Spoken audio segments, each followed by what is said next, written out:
ఇవాళ మన దేశంలో ఒక విచిత్రమైన పరిస్థితి ఉంది. విద్య, ఆరోగ్యం, ఉపాధి కోసం ప్రజలు పోరాడాలి, దాని తర్వాత నాయకులు చర్చించాలి. కానీ ఇక డిస్కషన్ అంతా కేవలం హిందూ ముస్లింల విద్వేషాలు, కుల రాజకీయాల చుట్టే తిరుగుతుంది.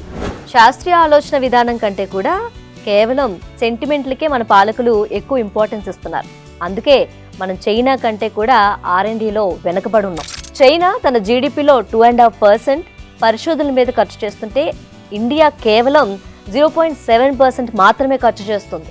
మన టెక్నాలజీ వెనకబాటుతనానికి ఇదే మెయిన్ రీజన్. సైంటిఫిక్ టెంపర్ని పెంచుకొని ఏ దేశం కూడా బాగుపడినట్టు చరిత్రలో లేదు. మన దేశంలో ఉచిత పథకాలు, ఫ్రీ బస్సులు ఆపేస్తే మనం కూడా ఆటోమేటిక్ గా చైనా లాగా డెవలప్ అవ్వచ్చని కొంతమంది పిచ్చి కబుర్లు చెప్తున్నారు. కానీ నిజం ఏంటంటే మన దేశం ఉచిత పథకాల మీద ఖర్చు చేసే మొత్తానికంటే 5 రెట్లు ఎక్కువే చైనా వాళ్ళ ప్రజల మీద ఖర్చు చేస్తుంది. అక్కడ పెన్షన్లు, నిరుద్యోగ భృతి, సబ్సిడీల కోసం లక్షల కోట్లు ఖర్చు చేస్తారు. కానీ వాళ్ళు దాన్ని ఉచితంగా అనుకోరు, తమ దేశ భవిష్యత్తు కోసం చేస్తున్న పెట్టుబడిగా భావిస్తారు వాళ్ళు.